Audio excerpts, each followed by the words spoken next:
Ils ont beau se camoufler pour mieux se fondre dans le paysage, ils sont tout de même bien visibles, les fantassins franco-allemands mobilisés pour les grandes manœuvres militaires qui se déroulent actuellement aux portes du Haut-Doubs. Un demi-millier d'hommes au total pour préparer les missions qu'ils seront peut-être appelés à remplir au sein de la force d'intervention de l'OTAN, et ce, à partir du mois de juin.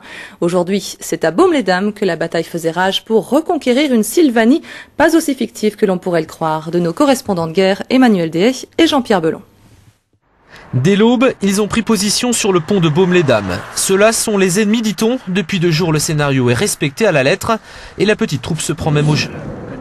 Actuellement, avec ma section de miliciens pro-bordure, nous tenons le pont de Baume-les-Dames pour empêcher l'action de la NRF, donc la force de réaction de l'OTAN, qui veut nous expulser de Sylvanie suite à un accord de l'ONU que notre milice a refusé.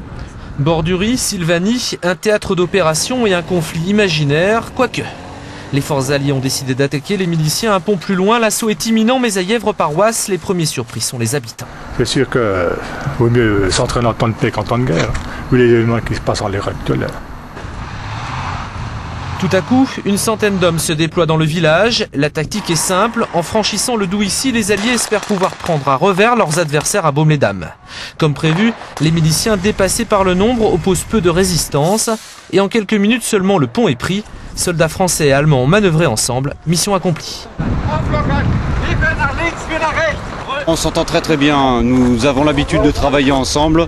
La plupart des cadres sont bilingues ou arrivent à se comprendre sans trop de problèmes, ce qui fait que nous arrivons à travailler vraiment avec une très bonne coordination.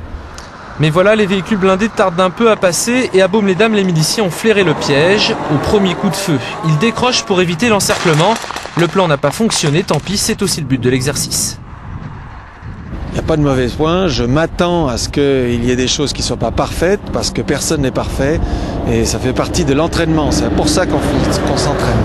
Partie remise donc, l'opération Fleurus se poursuit jusqu'à mercredi.